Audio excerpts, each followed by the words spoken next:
La teología de la liberación. ¿Te suena? De manera breve, diremos que la teología de la liberación fue una doctrina que promovió la igualdad y la reivindicación por los derechos de los más desfavorecidos, pues esta situación no podría ser ajena a una institución donde lo moral adquiere una gran importancia. Hablar de esta doctrina teológica que la Iglesia Católica inserta en los países latinoamericanos a partir de la década de los 60 nos remite en un primer momento a realizar una breve contextualización histórica sobre el panorama del mundo occidental y por supuesto de nuestro país, Colombia, en donde es preciso advertir que antes de que la Iglesia Católica tomara partida por la causa social, fue el protestantismo el que abanderó en medio del bipartidismo las acciones sociales en el mundo rural colombiano. En base a lo anterior, la incipiente llegada de los protestantes a Colombia, que en un inicio estuvo marcada por su carácter de neutralidad,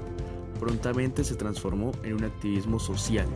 en el mundo rural colombiano, el cual a inicios de la centuria pasada se encontraba abandonado por la Iglesia Católica, la cual, a pesar de tener por gracia de la hegemonía conservadora la cuestión de la educación,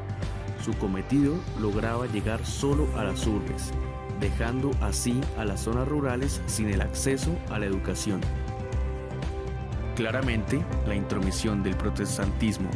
en la causa social por la educación en las zonas rurales de nuestro país conllevó a contraponer a la Iglesia Católica a los protestantes, e inició con esto la persecución de ellos y la excomunión de aquellos que matricularan a sus hijos en las escuelas que los protestantes adelantaban en el campo colombiano. Además de lo anterior, un rápido recorrido en el panorama colombiano por la primera mitad del siglo XX podría entenderse pasando por el Bogotazo acaecido el 9 de abril de 1948, lo que conllevó a la posterior formación de las guerrillas liberales y luego la inserción de Colombia en la Guerra de Corea, hasta llegar a la desmovilización de las guerrillas de los Llanos Orientales en 1953. Ahora, en cuanto al contexto europeo, brevemente diremos que el viejo continente salía de dos guerras mundiales, donde la segunda de ellas probó la capacidad de destrucción masiva que se había desarrollado en el lugar más civilizado del mundo. Consecuencia de esto, el mundo quedó dividido en dos bloques: el occidental capitalista, liderado por los Estados Unidos, y el bloque del este, oriental comunista, liderado por la Unión Soviética. Entonces, es en medio de todo este contexto de caos que llega al papado Angelo Roncalli en 1958, o mejor conocido como Juan XXIII o el Papa Bueno. La Iglesia, ahora bajo la representación de Juan XXIII, miraría al mundo con otros ojos. Por ello, este sumo pontífice inauguró la celebración del Concilio Vaticano II, el cual se desarrolló entre 1962 y 1965.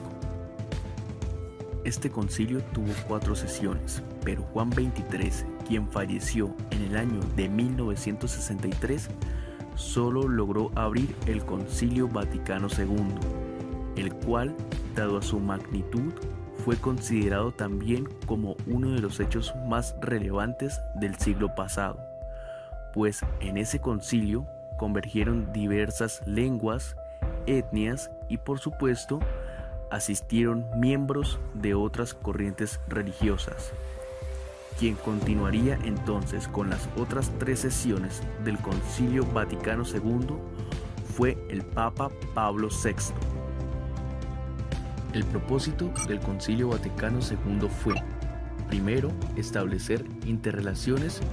con las otras religiones. Segundo, apartar a la Iglesia Católica de la idea en la que el comunismo la tildaba como una institución mentirosa. Y tercero, generar una renovación moral entre sus fieles. Como ya se ha mencionado, el Concilio del Vaticano II permitió que la Iglesia Católica se pensara y ajustara a las dinámicas modernas de la globalización mundial. En ese proceso de adaptación a los sistemas modernos, el catolicismo reconoció cómo las nuevas problemáticas surgidas o no después de la Segunda Guerra Mundial afectaban y marginaban a los sectores sociales más vulnerables.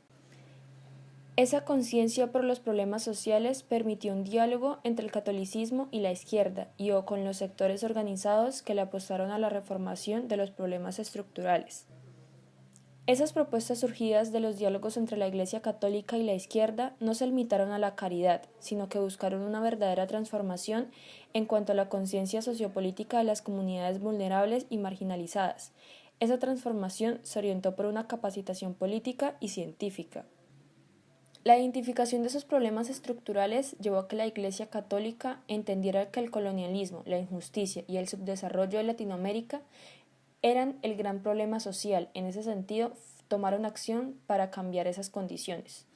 Ese accionar social de la Iglesia Católica en Latinoamérica coincidió con el llamado redescubrimiento latinoamericano,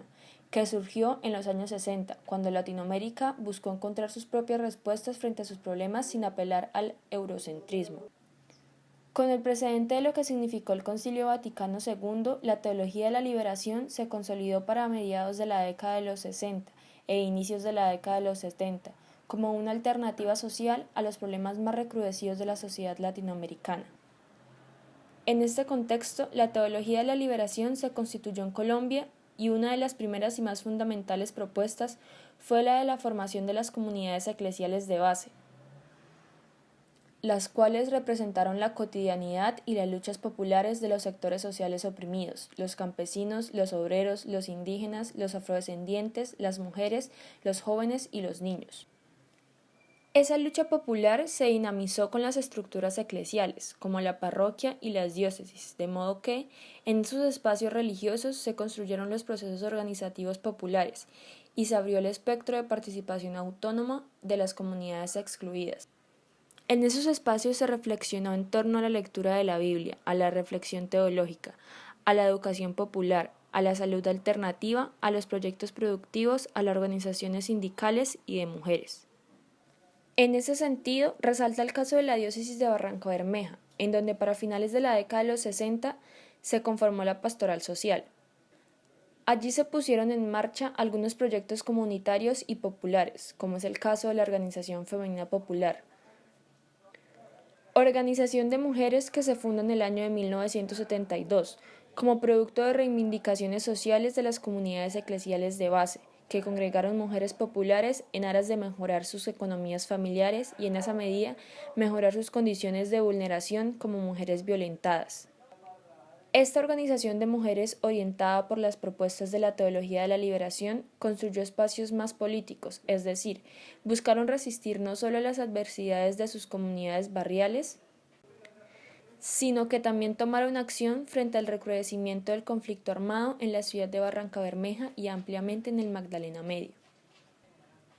En este mismo sentido, la teología de la liberación tomó caminos más radicales que pretendían la transformación de la sociedad colombiana mediante las armas. Este fue el caso del cura pionero de la teología de la liberación, Camilo Torres Restrepo, quien en un primer momento tuvo propuestas más sociales y académicas. Sin embargo, su esperanza utópica marxista solo podía efectuarse con la toma de armas en contra del Estado y sus políticas represivas y excluyentes. Así, podemos ver cómo la teología de la liberación, cimentada en el Concilio Vaticano II, reflexiona sobre los problemas sociales que acontecen en Latinoamérica y especialmente golpean a las comunidades vulnerables e históricamente excluidas, una apuesta sui generis hacia el pueblo de Dios.